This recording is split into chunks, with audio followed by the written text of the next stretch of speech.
But I want to make this video kind of on Rosenior because he comes across as someone where the intangibles will win the fans over. Liam Rosenior strikes me as the type of coach where there's always this big notion around him that you can't have a manager who used to manage Strasbourg or hasn't won 5 Champions Leagues and 3 Premier Leagues and 4 La Ligas as a Chelsea coach. But we're getting into a new era of football, and a new era particularly with Chelsea, where there's no longer that approach and need for identity in that sense. Instead, it's the man management, it's the people skills, it's obviously the connection with the board, that's a huge part.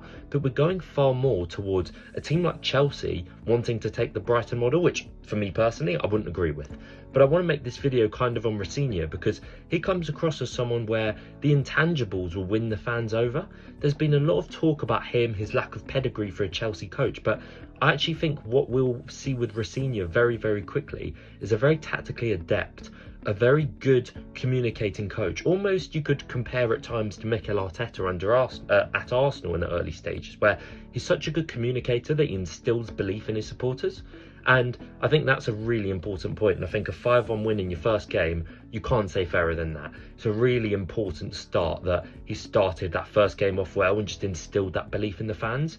Because I think, as I say, Chelsea are not the type of club which would traditionally, particularly under Roman Abramovich, give a coach like that the facilities to manage Chelsea Football Club. But as we've seen with Enzo Maresca, a coach who came from Leicester, that is the new era of Chelsea. And I think Liam Rosenior has got off to a great start, a convincing 5-1 win, a lot of young players where there's a lot of exciting development. And I think if they stick more to a strategy and don't go too scattergun with signing 5 youngsters and bringing out 5 youngsters, add a bit more quality to that team in terms of the age demographics, which I know they're not really keen to do, but it kind of has to happen at some point. And who knows how Liam Rosenior can do at Chelsea. But the main point for me with him is he's a coach where I think people very quickly will change their tune on him. Let me know what you think about Liam Rosenior at Chelsea. For me personally, I love seeing coaches, I love seeing players who are made out to be the underdog or are under pressure thrive. So I'd quite like to see him do well from a footballing perspective. But let me know what you think.